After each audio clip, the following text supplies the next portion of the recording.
Welcome, everyone. I'm Janine, your host from Chinatown Museum.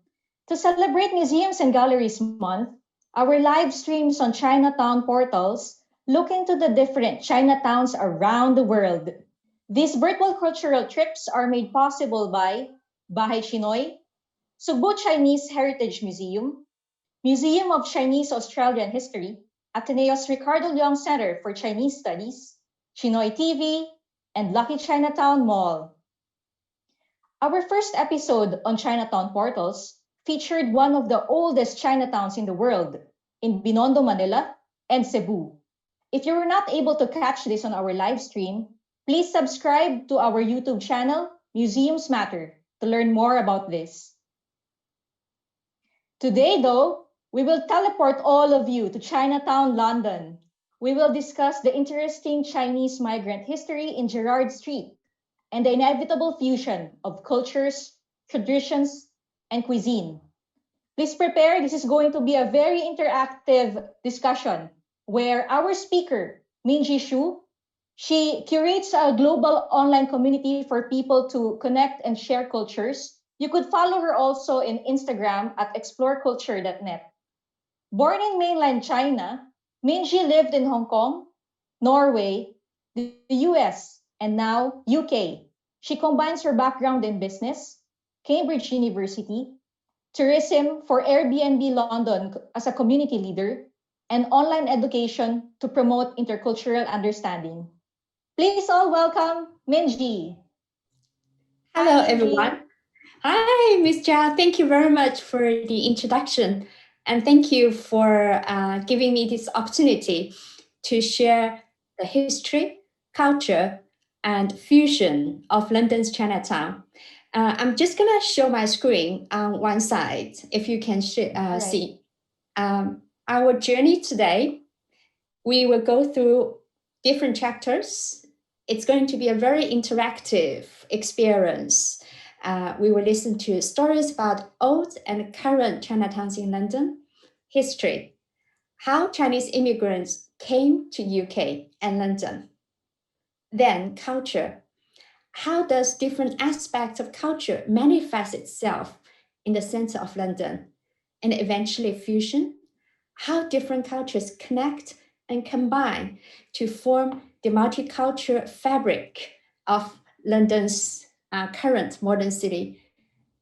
I am now going to introduce myself a little bit to tell a bit of my own story. So just to see, somehow I was born in Shanghai, and I would like to share my personal journey with you. At the same time, if you like, the audience, would you please type also in the Facebook comment box to tell us where are you from and why you are here today. I was born in Shanghai, grew up in Shanghai.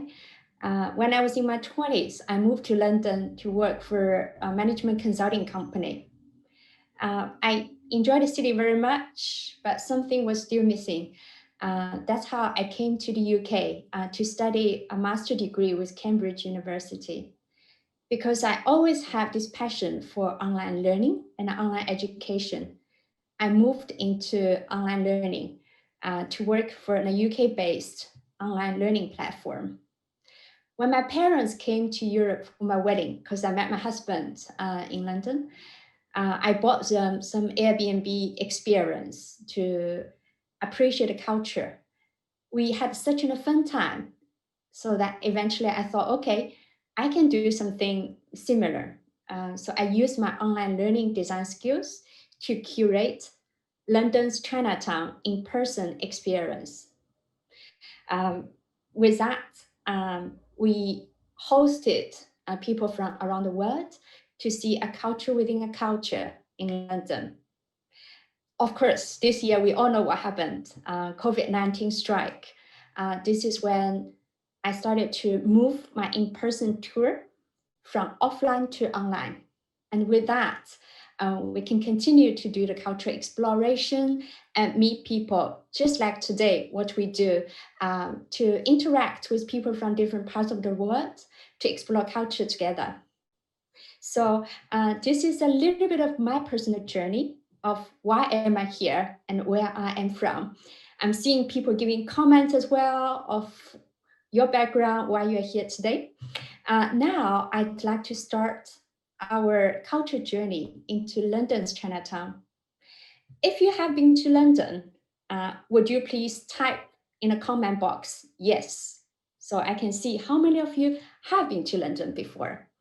Because I'm going to play 5 videos, either from a movie or from a TV show.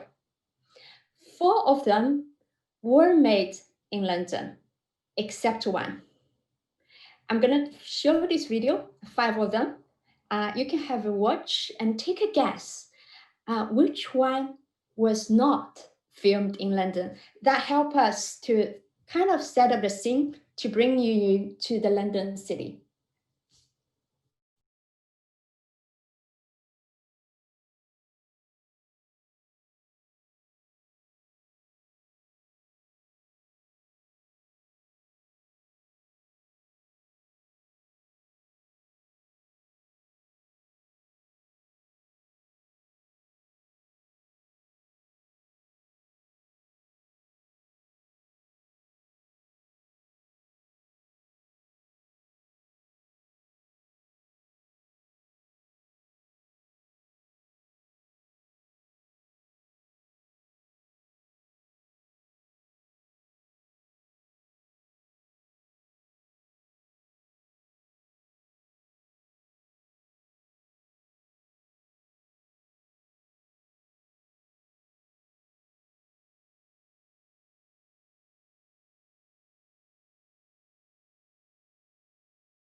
So that's the 5 video footage, either from the movie or from a TV box set. London is a fascinating city.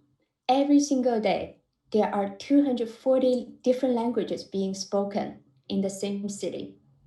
People are from everywhere. So there's this sense of belonging. It doesn't matter where you're from. If you move to London, you instantly become a Londoner. That's one of the fascinating facts about being here, living in the city.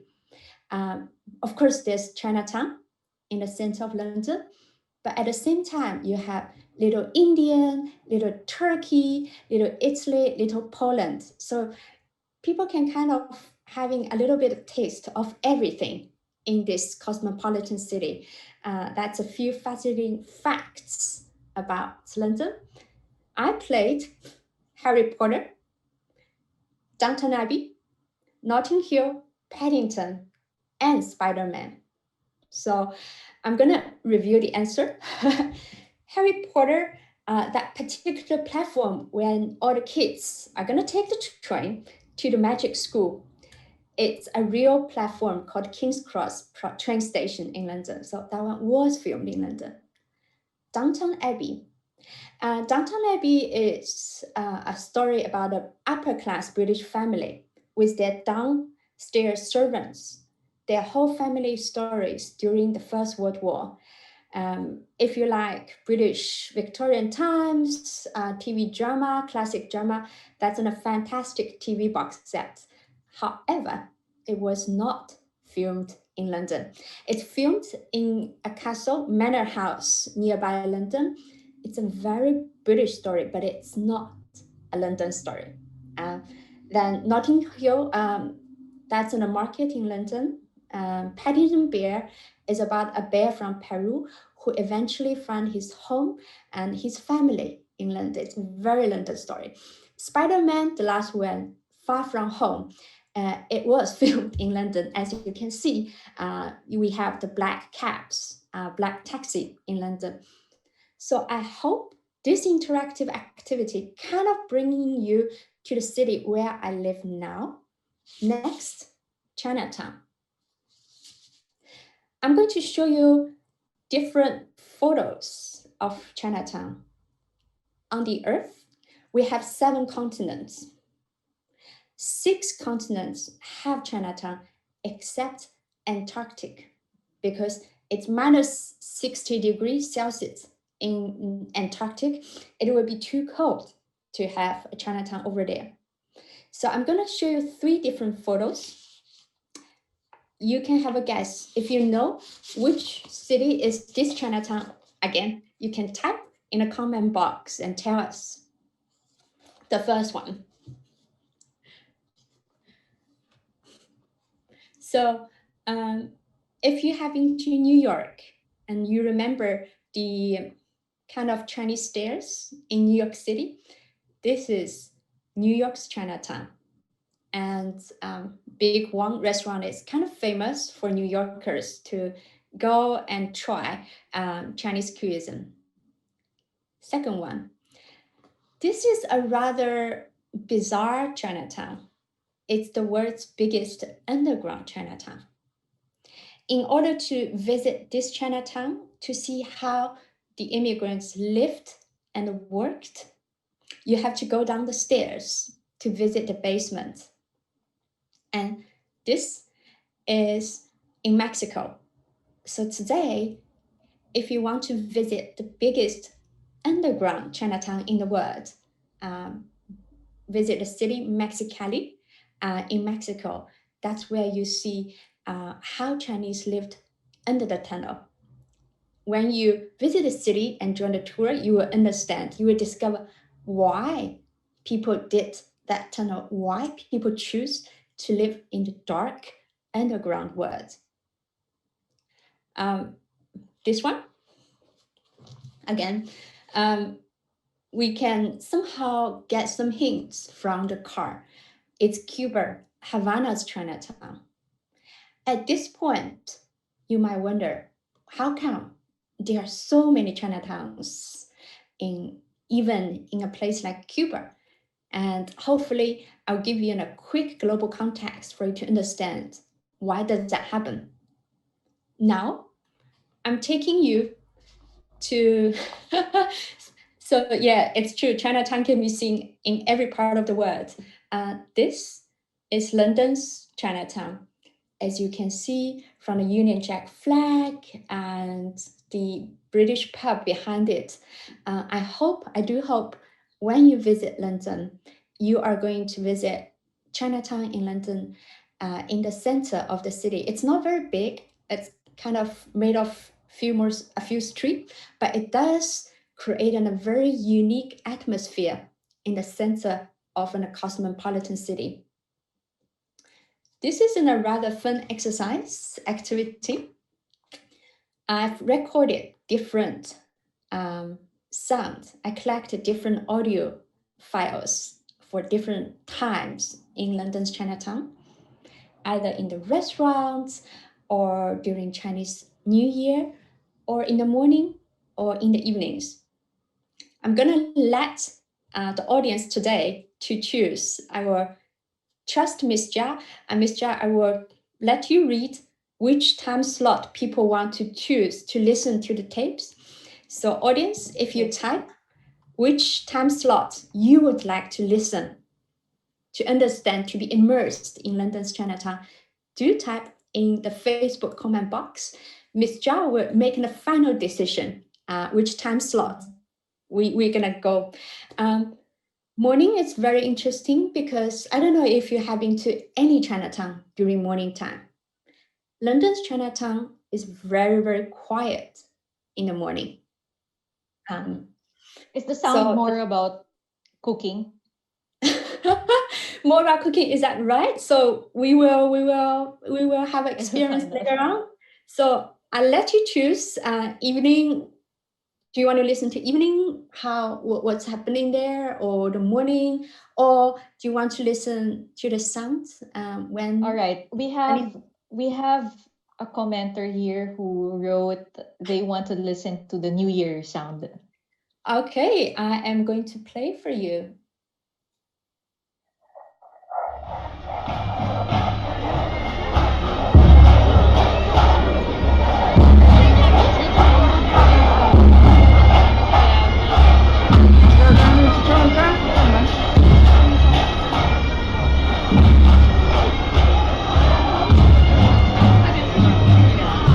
So Chinese New Year used to be a festival just by the Chinese immigrants. But as London become more cosmopolitan, people living here or people visiting London, they will gather once a year for the Chinese New Year summer.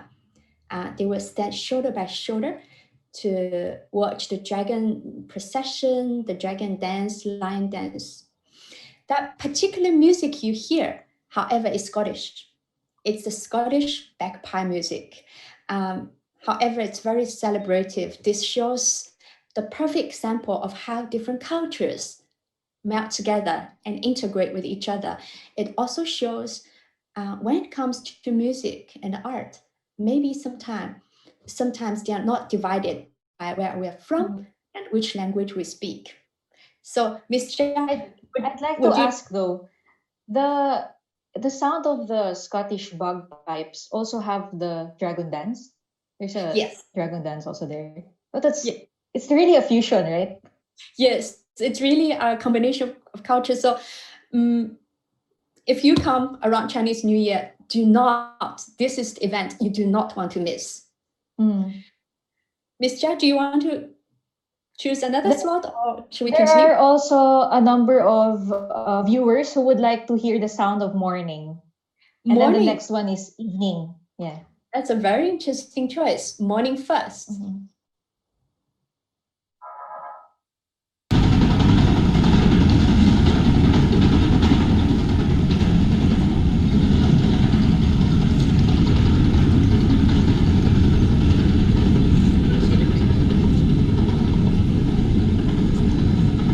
That's a mystery. People sometimes... I'll make a guess. Yes, please. Is that the sound of the train? Very, very close, Miss Jia. That's the closest I've ever heard. It's the trolley passing the cobble street. Oh, it's a trolley. So in the morning, Chinatown is very quiet. Restaurants are not open, grocery shops are not open. However, it's the perfect time for the trolleys to deliver ingredients and food into London's Chinatown. And because the streets are made of cobble streets from 200, 300 years ago, that's why you hear it does sound like a train, and it's the trolley passing the street. And I will play the last one, evening song. Evening. The greatest job that has to New York City. The star boy is running from himself. She's been living on the highest shelf.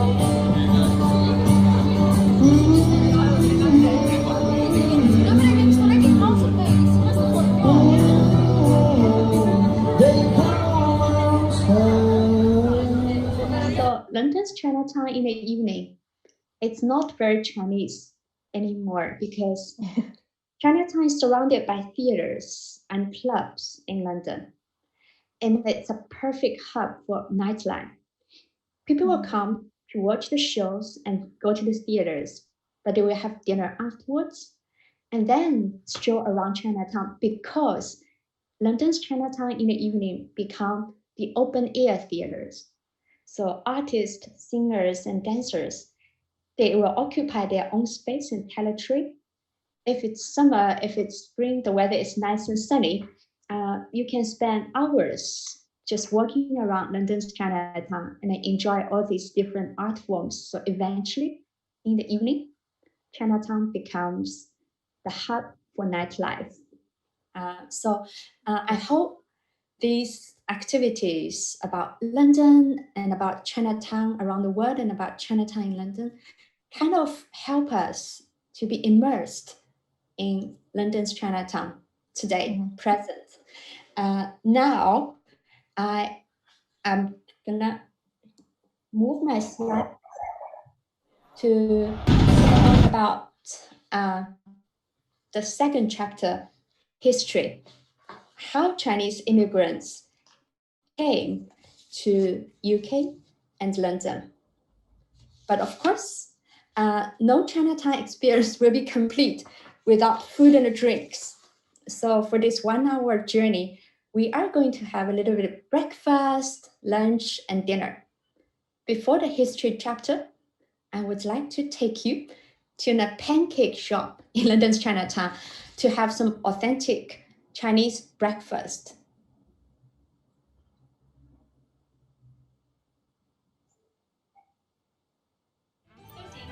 Chinese pancake, originally called jianbing, is the most popular Chinese street food and breakfast food. According to legends, about 2,000 years ago, a general encountered the problem of feeding his soldiers after they lost their walks. He ordered the cooks to mix water with wheat flour to make batter, and then spread it on shields over a flame. The dish raised the soldiers' morale and helped them win the battle. So if you ever want to improve morale, come to Chinatown and try this Chinese pancake. It consists of green bean flour, eggs, and fried dough sticks. Served with sweet bean sauce, diced spring onion, coriander, and sometimes chili sauce if you would like it hot.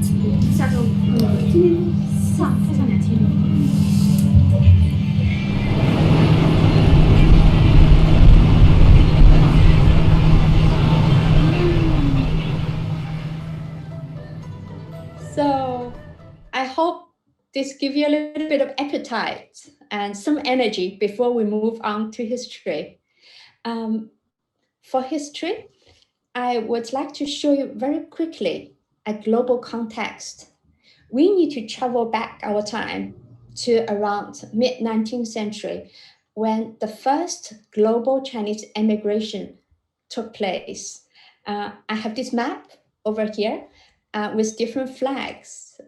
If you like, audience today, would you please type in the comment box, how many flags can you recognize on this map? Where are these countries? I think our audience from Philippines today, you will definitely recognize one of the flags. So I'm waiting for Yes, it's very easy. It's very easy. So while we're waiting for some answers, how people spotted flags on this map, Ms. Jia, may I ask you a question about Chinatown in Manila?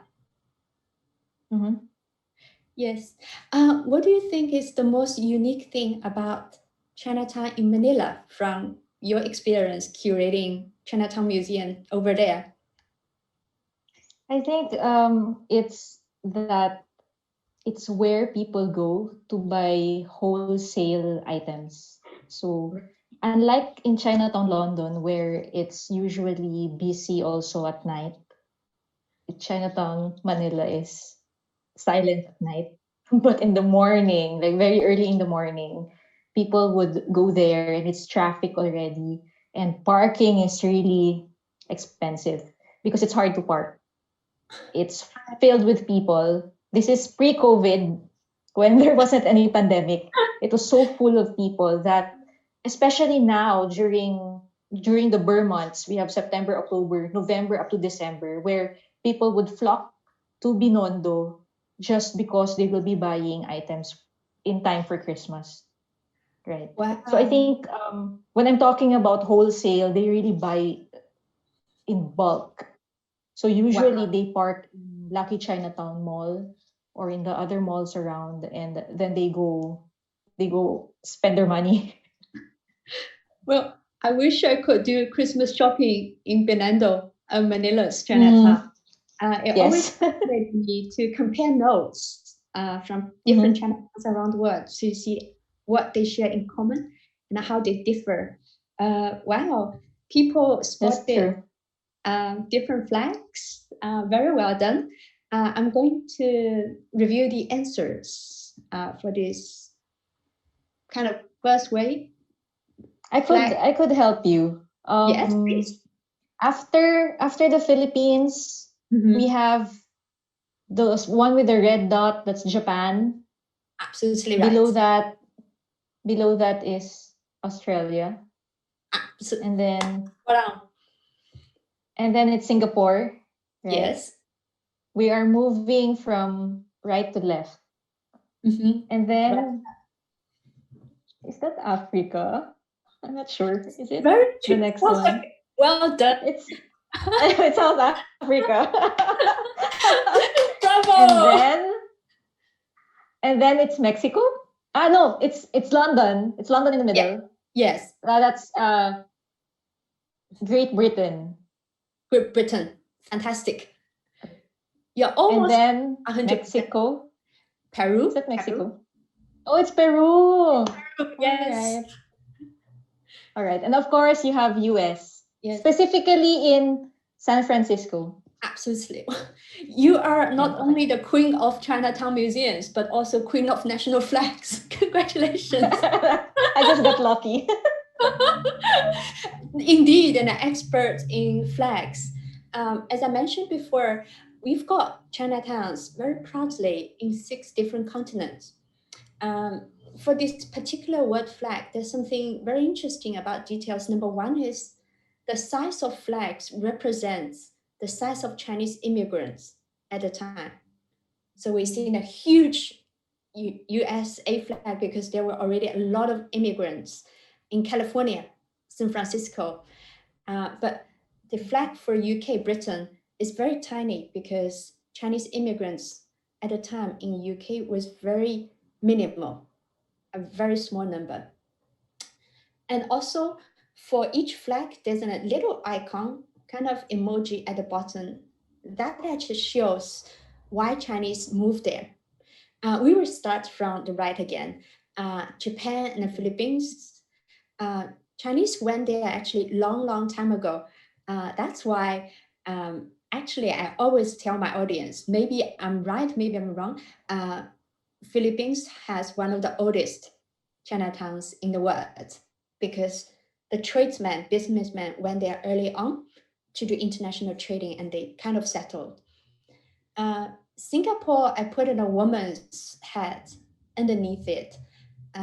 That's very interesting as well because during 19th century, most of the Chinatowns were built by men. And that kind of makes sense because traveling was very difficult at the time. You had to basically take the boat, run the risk to travel 6 months, being seasick, you might get drowned.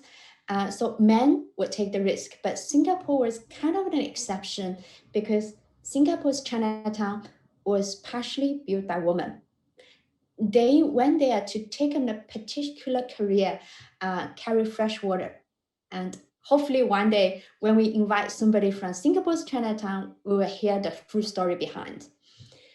For US flag and Australian flag, I put down the golden coin. Ms. Jia, do you know why I put a golden coin beneath these flags?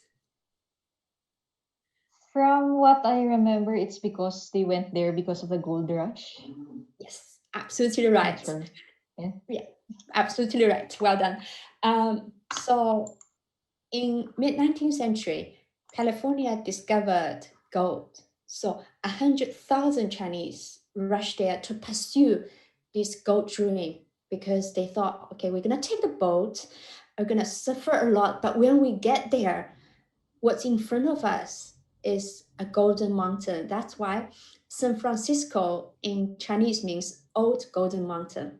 It's literally people had a vision of a hill built by golden coins. That was what they had imagined before they got on a boat.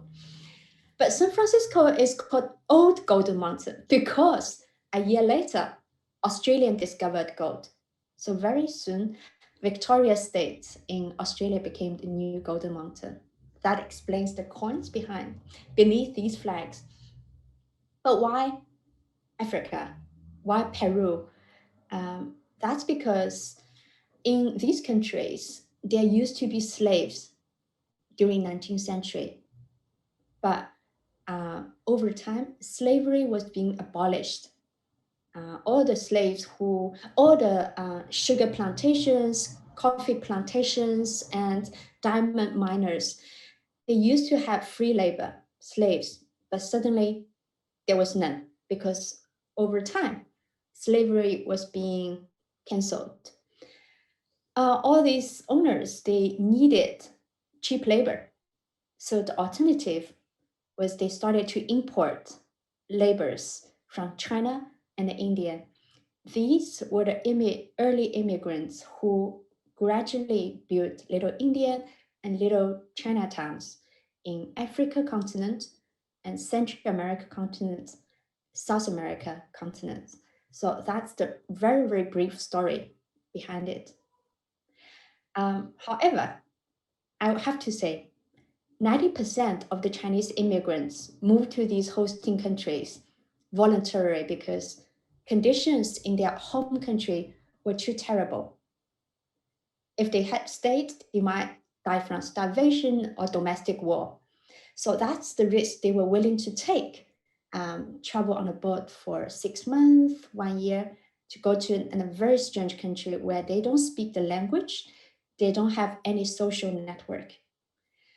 But 10% of them were kidnapped. So all these ships arriving in the ports in China, all the ship owners had a quota, how many Chinese laborers they were supposed to bring to all these hosting countries. If they couldn't meet the quota, they would commission people to go on the street and kidnap young men. So 10% of the men, they absolutely had no clue. They were kidnapped, put on a boat, stripped naked. They don't know where they were going. They actually had no idea what was happening. So when the men were put on a boat, people would put stamp. If it's a C, it means they are going to California. If it's a P, they were going to Peru. If it's an S, they were going to South Africa. So during this quite terrible 19th century, people, they would travel on these boats voluntarily or involuntarily. When they arrived in the hosting countries, they would spend about 10, 15 years doing the hard labor. They work day and night. All the money they earned would be only used for one purpose, that is to pay off the debt. Because they borrowed a lot of money to buy that single way boat ticket. Then the next 10 to 15 years, they're gonna go work their ass off just to pay off the debt. After that, these poor immigrants, they would be able to buy their first ticket going back to the home village, going back to China, to get married. So the family will find a wife for them, they will have children, but then they're gonna leave their family again, leave their wife, going back to the hosting countries. At this point, they will be okay because they would have no debts. They already had a family in China. This time, they're going to be an entrepreneur. They will learn a trade, particular trade, either to open a restaurant or to open a laundry shop. They work again very, very hard. If the business had some success, they will save some money and use that money to bring their families left in China to join them to the hosting countries. So that was the mainstream story for the early Chinese immigrants moving to Australia, US, or America, Africa. Life was tough and they had to endure and suffer a lot. Today, if we visit these Chinatowns, we see nice shops, restaurants, wholesale, retail, markets, but behind it, the foundation of it was full of sweat and blood and tears, probably. So that's very much the story of the first wave of Chinese emigration history. But we also find the British flag is very, very tiny. And beneath the flag, we see seamen, sailors, because almost 90% of the Chinese immigrants moving to the UK at that time, they were going there as sailors to work for the ships, East Indian ships, boats traveling between Asia and England. So different from maybe Chinese immigrants moving to Philippines, moving to California. These Chinese sailors, they were almost like expats. people who were going to work in another country for a number of years. So Chinatown, built at the time, was serving not a permanent settlement of people, but a very transient population. And also the population was very, very tiny. Here is another quiz question. So around that time, US flag is huge, about 100,000 Chinese immigrants in California alone. But the UK flag is so tiny. Do we have any ballpark figure? What do you think Chinese community size would be in UK around the same period? Is it 5,000? Is it 800? If you want to take a guess, feel free to make a comment, and I will review the answer in the video after.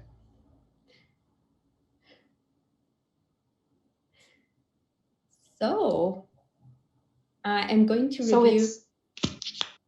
So it's going to be how many migrants? Yes. Somebody said 5,000. 5,000. Yeah. Okay, let's see if how close your guess number is. The very term Chinatown was invented actually in the America, and the first mention of the vocabulary began in British context about 1900. To my north of Chinatown, that's London's Soho area, where you see a lot of pubs, a lot of coffee shops, and West End shows and theaters. Great fun at night. Back to the south of Chinatown, that's Leicester Square, where a lot of original cinemas began. How did this part of London, the most expensive area, the most central area of the city, start to have a culture within a culture, a country within a country? Let's start our journey to discover its history, its people, its stories, and more importantly, the culture it represents. Britain began a maritime trade with China in the 1600s, and Chinese sailors first came to London on board East Indian Company ships. They lived in and around Limehouse in East London near the docks.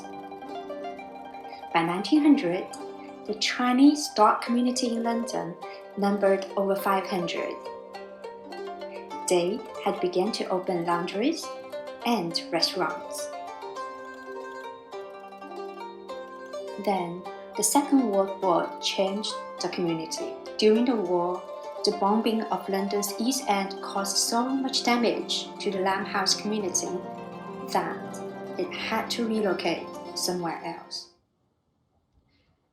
So, the old Chinatown in London was on the east side of London, and it was very, very small. Somebody guessed 5,000, and I had to say, unfortunately, the number is only 10% of your guess number, 500. Now we are going to bring our time forward to the Second World War. Second World War had huge consequences to different countries, continents, of course, to Britain as well. Number one, unfortunately, the older Chinatown was bombed out because old Chinatown was on the East London, very close to the docking site. It became the first target for the Nazi bombs. So Chinatown was gone. Also, after the Second World War, Britain faced a huge labor shortage issue. For major European countries, for example, Britain, France, and Germany, they had men going to fight in the battlefield without getting married, without having children. That means 10 years after, these countries didn't have enough people to work, especially in the semi-skilled or low-skilled sectors. This is when Britain's strategy was they went to all the Commonwealth countries, previous British colonies, to recruit people, taking people from Caribbean countries, India, Pakistan, Malaysia, as well as Hong Kong, as Hong Kong was the British colony, part of the Commonwealth countries before.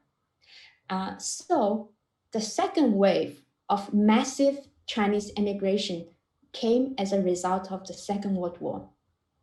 Before, UK had London, Chinatown was about 500, very small community. But after the Second World War, 30,000 peasants from Hong Kong, 30,000. If we pay attention to the number differences, before 500, suddenly 30,000 of Hong Kong farmers, they made their journey to London, and they are going to build the new Chinatown. These farmers, when they came to the UK, there are a few skills they didn't have.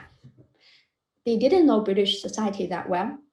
They didn't speak language. Some of them never learned a single word of English. So today, if we move to another country, people could study, and then afterwards, with proper qualification, education, language skills, people can look for corporate jobs to you would have the possibility to be in the middle class. But the immigrants from Hong Kong at the time, they didn't have the language skills, they didn't have the social network. So the possibility for them was to be, interestingly, an entrepreneur, because they knew how to cook, they could work really hard, and they have access to financing within their own network. So a lot of them came to London to open either a Chinese restaurant or a laundry shop in order to build the new Chinatown. But I have another interesting assignment, interesting challenge for all of us with the help of Ms. Jia. If you are a poor immigrant, you didn't have the language skill, you didn't have the money, coming to London to build a Chinatown, the new one, where do we move to? This is a little game for us to know London's geography a little bit. So London is divided by River Thames. East London was where the old Chinatown was, but of course it was gone. So what I will do is I will introduce you different parts of London back then and today. You can take a guess. You can make a business decision. If you were the peasant from Hong Kong coming to London, a new city, without much language skills, without much money, where would you choose to set up your new business? If you have a guess, if you have a decision, again, put it in a Facebook comment for Ms. Jia to review it, and then we can come up with a collective business decision. So I'll show you East London first. East London, where Chinatown was before. It was a quite poor area, and during the Second World War, a lot of the areas were bombed out. People, families, and immigrants, families, the community lost their home. But today, if you come to East London, it is still slightly rougher area, but more creative, definitely more creative part of London with street performers, street art, and flower shops, market. Have no fear for atomic energy cores.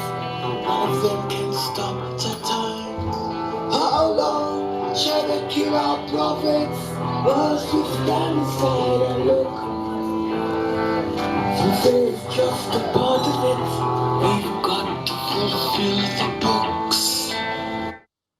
So that was East London. South London was bombed out as well. After the Second World War, however, British government built a lot of art centers and music halls to organize a festival called Festival of Britain. That is trying to use music and art to cultivate and lift up the whole country's spirit, because Britain, after the war, had a nickname, Sick Man of Europe. That strategy kind of worked. Today, it is still the center hub for modern art, gig music, for performers and artists from different parts of the world coming to perform.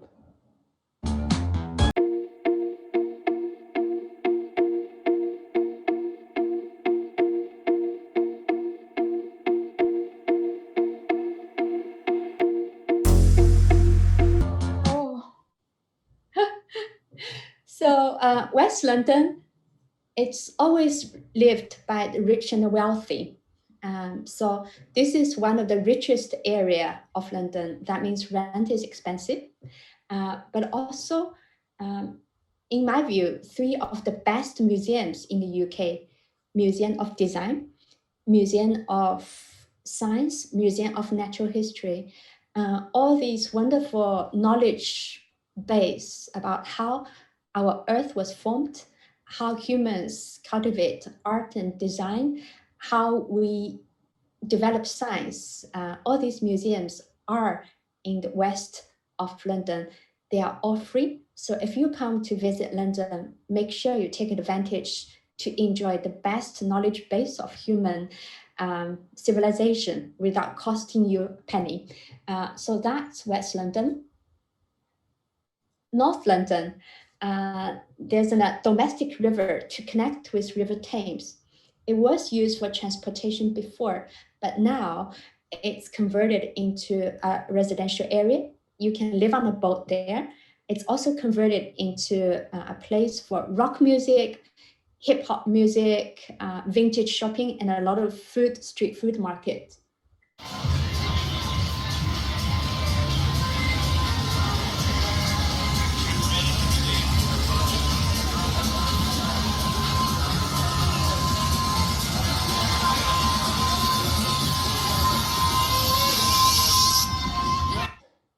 Or you can move to Soho.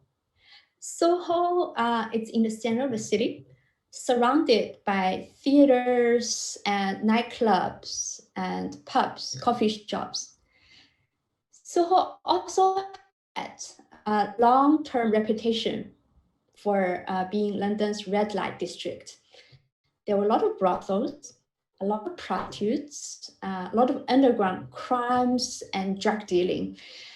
However, that does mean rent was very, very cheap in Soho. So I'm gonna go back to the map of London and ask people, okay, people coming up with different answers. Someone said near the docks, where there is a lot of foot traffic. Where's there a lot of foot traffic? If it were me, I would move to North London. But I think the answer is Soho. I'm not sure. I love the answers you and people, the audience have. Actually, the history, the fact was people moved to both North London and Soho. So Ms. Jia, 50%, right? So Chinese immigrants at the time, they predominantly spoke 2 different languages. One group was Cantonese speakers, one group was Shanghainese speaker. So because they actually couldn't communicate with each other very well, they speak their local dialect, they didn't understand each other very well, so they formed 2 different social circles. The Shanghainese speaker moved to North London. So today, if you go to visit London, there is a Chinese community center in North London. So Ms. Jia and people in the audience, in that sense, you were right. But the Cantonese speaker, they moved to Soho. There are a couple of interesting things about Soho. Number one was Soho is surrounded by theaters. So all the Londoners, before they go to see a show or after they go to see a show, they have to eat food. And somehow they discovered the wonderful Chinese food, which is very cheap. So it costs less than a bus ticket to have a meal in a Chinese restaurant. Okay. So at the time. And also, during the Second World War, a lot of British soldiers went to Asia to fight in the front lines in Asia. For those who survived and came back, they came back with an Asian stomach. They have developed a liking for Asian food. So then suddenly they find, wow, we can have Asian food in the center of the city. So again, people moved to both Soho and North London. However, because Soho was surrounded by theaters, that gives them a very unexpected clientele. So the Soho Chinatown actually had a boom.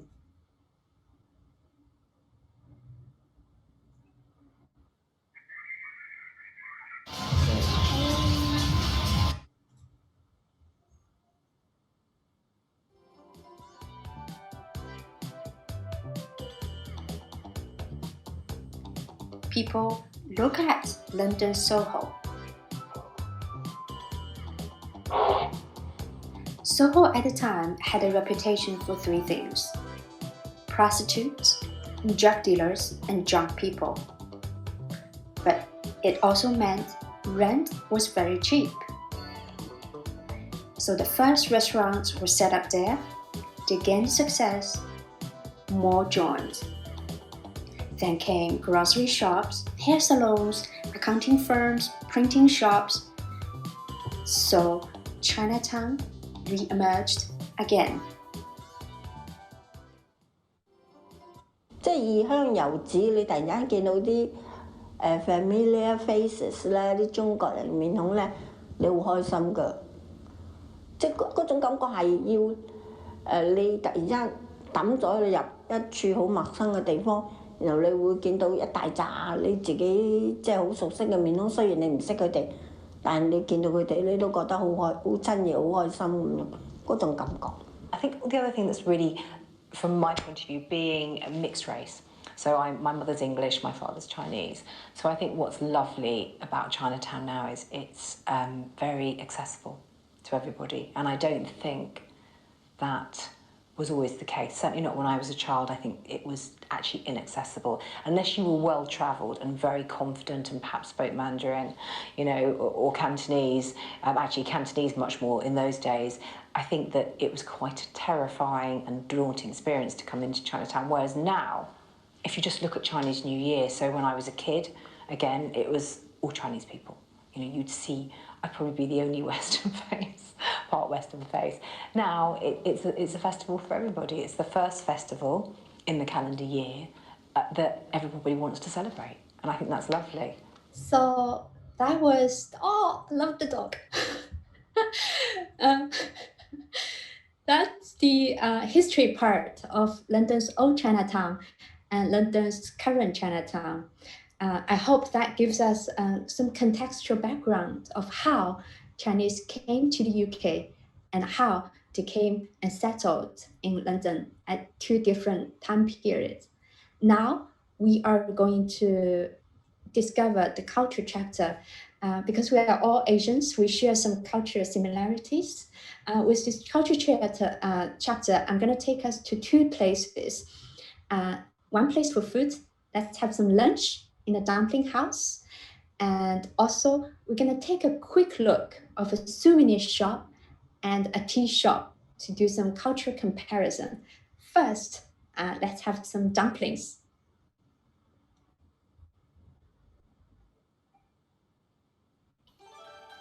Dumpling is a food of the world. It is a broad name for a dish that consists of dough wrapped around a filling. The dough can be based on bread, flour, or potatoes, and it may be filled with meat, fish, cheese, vegetables, fruits, or sweets. You can bake, boil, steam, or fry dumplings, and they are found in many world cuisines. Making Chinese dumpling is a very family activity, especially over Chinese New Year. Everyone will get a task, someone to make the dough, someone to prepare the filling, and someone to wrap them up. I would always come to the dumpling house in Chinatown because they know how to do it properly. Quick question, Miss Jia. What's the most famous food in Binondo? Is it dumpling? We have a lot. There's also pancit. It's like lo mein. Oh, It's noodle. It's a noodle dish, dry noodle dish. Yeah. So I think But we also love, we also love dim sum, and for some reason there's also a lot of fried chicken. dim sum, noodles, and fried chicken. I will save my stomach when I visit Chinatown in Fernando. So that's little visit to the dumpling house. But Chinatown is not only for food. I'm sure in Fernando you have non-food shops as well. That's why I also want to take us to a souvenir shop which is opened by by a couple, one from Hong Kong, one from Southeast Asia, to give us a little bit view of strange objects, interesting artifacts in London's Chinatown.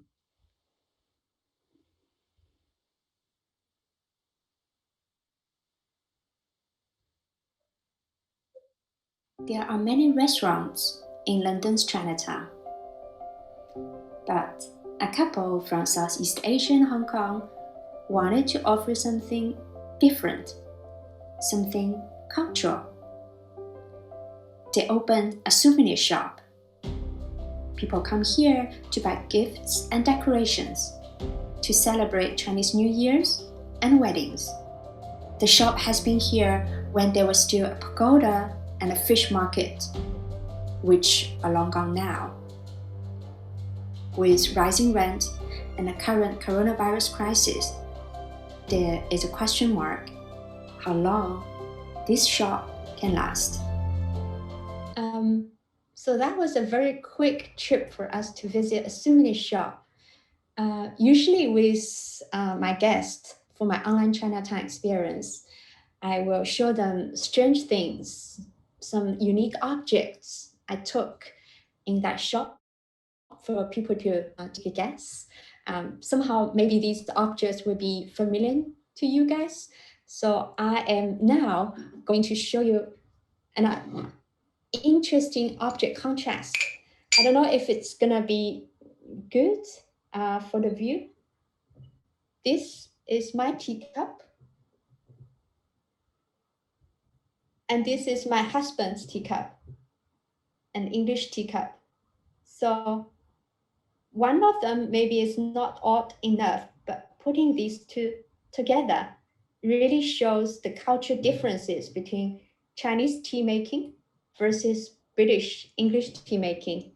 And with that, I would like to take you to the third shop, a tea shop in London's Chinatown. Over there, I will play an interesting video. One side is Chinese tea making. On the other side, it's English tea making. So this is a perfect venue for us to actually discover cultural differences and, more importantly, how it came into being. Your task, the audience, is to make comments again.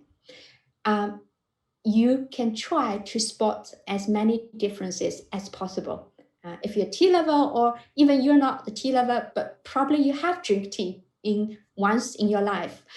If you spot any differences between these two tea making methods, make your comments in the Facebook chat box.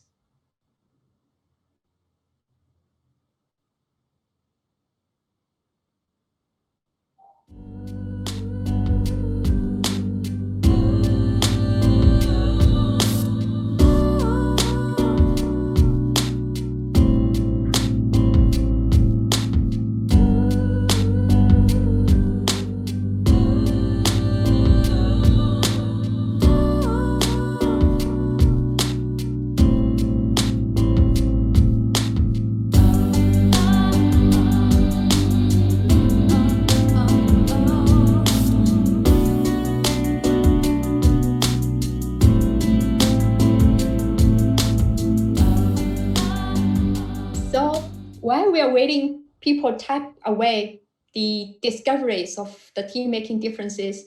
Ms. Jia, may I ask, how do you drink your tea? we drink tea at home.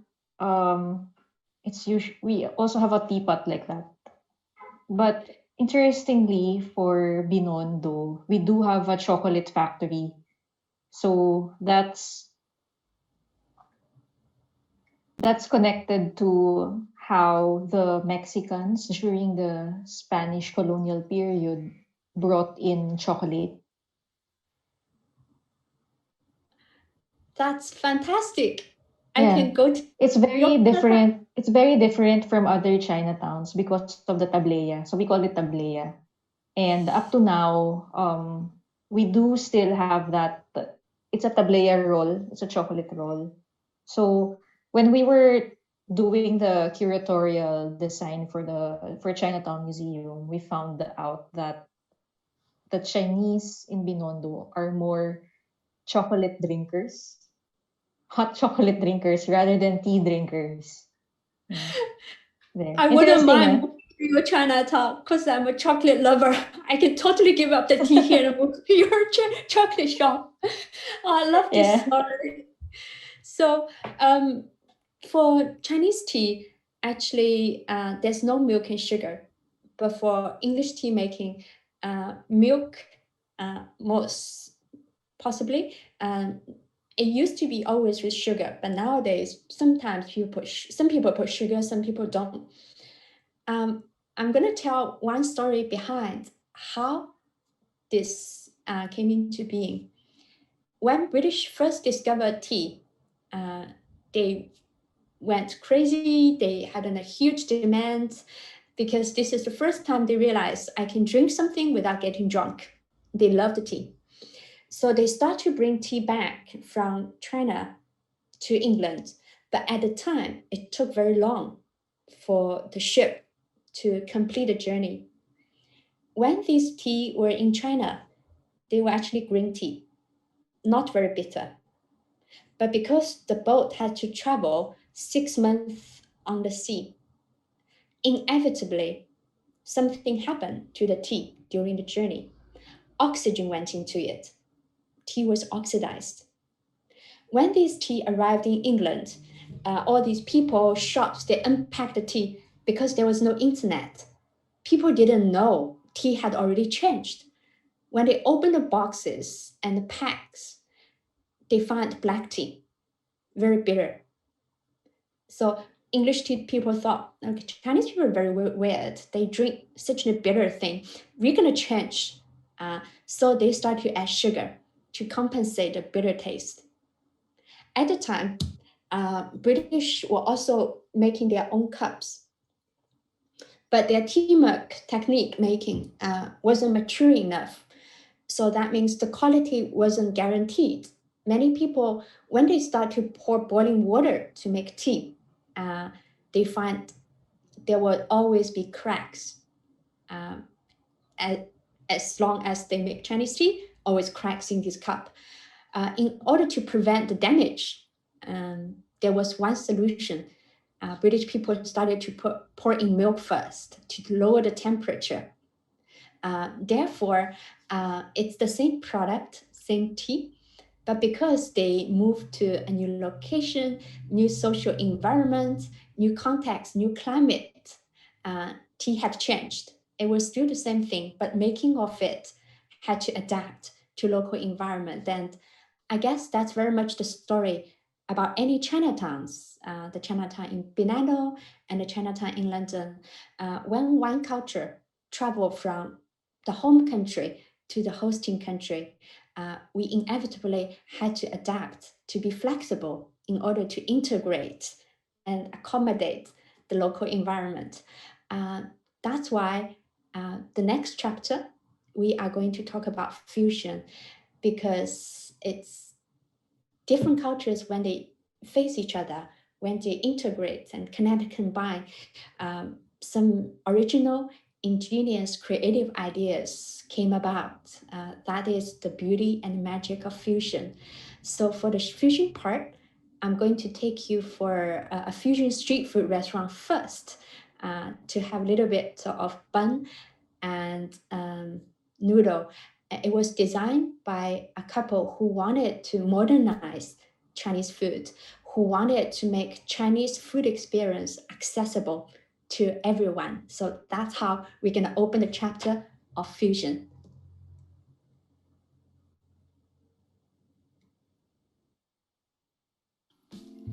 Our last food stop is the bun house. Bun originally is a food for peasants. Think of it as the Chinese version of burger. It's street food, something cheap, casual, and humble. The owner of Bun House is a couple with architecture and restaurant business background. They had an ambition, an idea to redefine Chinese street food experience, to keep its authenticity, but make it relevant and modern. Here I am at the Bun House. Most people know about its bun, but I want to show you another hidden secret in Chinatown: Chinese noodle salad. This is my favorite Chinese spring-summer appetizer, the Chinese noodle salad.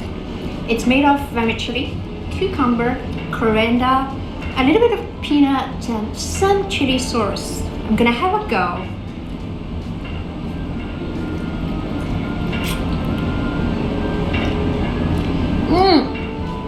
It's so good! It's sweet, savory, delicious, it's smooth like ice cream. It's the best of anything.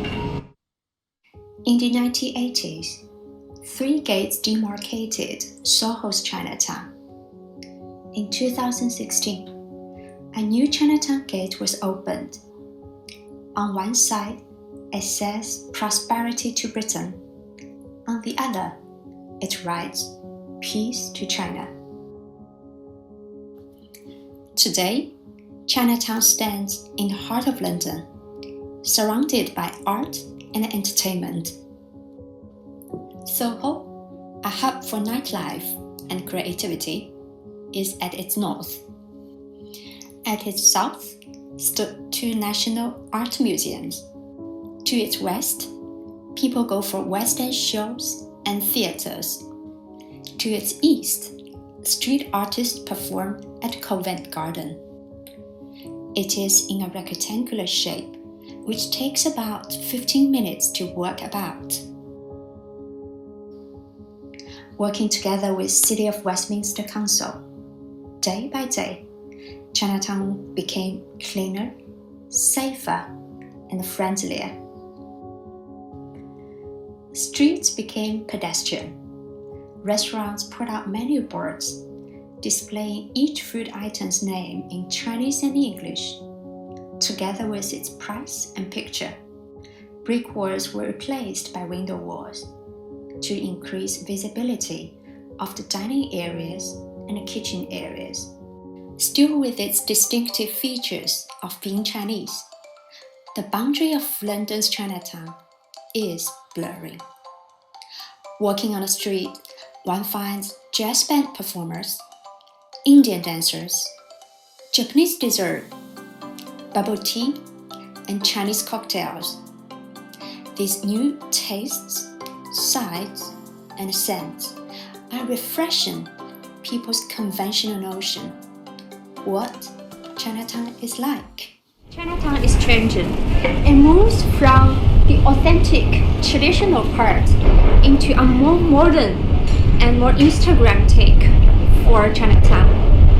With changing, challenges comes as well. Rent has been rising, there's labor shortage, and this community is no longer the only venue for community support and food supply. Of course, with every challenge, there's solution. Chinatown started to offer more variety of food: Japanese, Korean, Philippines, Vietnamese. It also started to offer different type of businesses: takeaway shop, dessert place, modern bubble tea shops. At this moment, very moment while we are filming this documentary, this coronavirus outbreak, it's a huge blow not only for business and retailers here, but for retailers in general in London. We hope by adapting to the constant change. By being very strong but very flexible, Chinatown can survive and thrive. So does London. So for the past hour, we have had breakfast, lunch, and dinner. We experienced history, culture, and food chapter of London's Chinatown. There's so much story, and I always thought, what's the key message? It can be about hardship. It can be about how popular Chinese foods are, and eventually the theme was determined as how we keep culture alive, how we go to travel, discover new things, like what me, Miss Jia, and everybody in the group we are doing.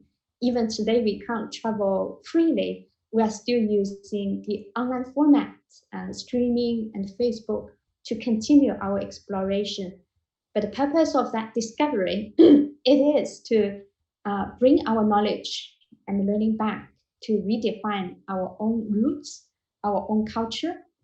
So culture is never a static thing, but something breathing and living as a creature. We can constantly refreshing it. I'm going to conclude my experience with one piece of music, because music is something we haven't experienced today. It's by the Chinese Lady Gaga. For a long time, Chinese traditional opera has been not particularly popular because one has to sit for 5 to 6 hours just watching something we hardly can make sense of. So this young Chinese singer, the Chinese Lady Gaga, she did something to connect and combine culture. She started to learn hip hop and rap music and take it back to combine with Chinese traditional opera, and her piece of work, her talent, was discovered in the modern TV talent show. I think it would be a nice conclude to use her music as a way for us to experience how, when we interact with other cultures, how that's gonna refresh and redefine our own culture to make it always relevant.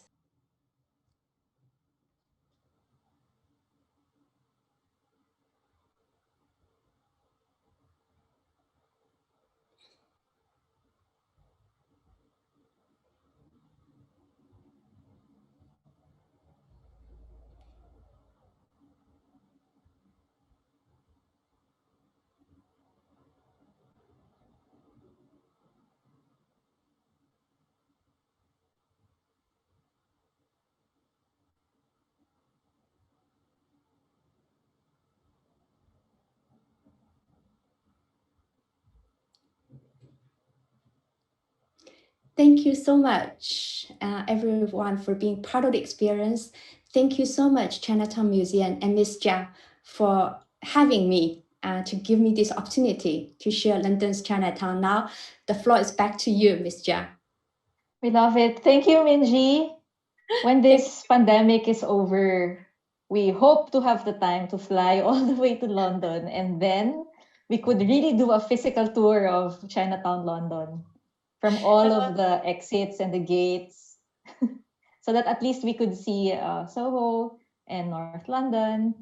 Yeah. Mm-hmm. Bring your chocolate and I will take you for tea. Yes.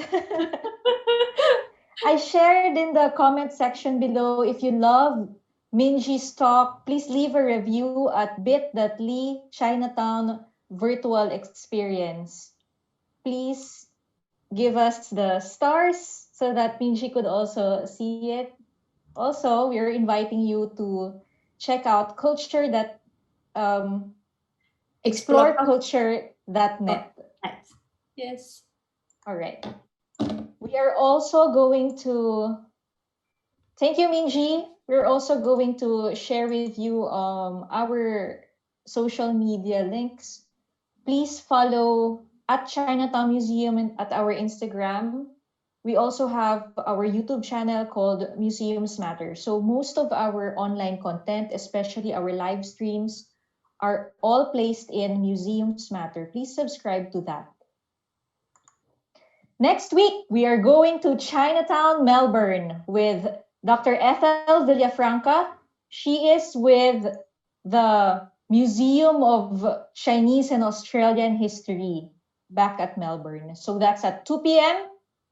on the 17th of October, also on a Saturday. So just to make sure that you did catch that, that's 2 p.m. on the 17th of October. That's next week, Saturday.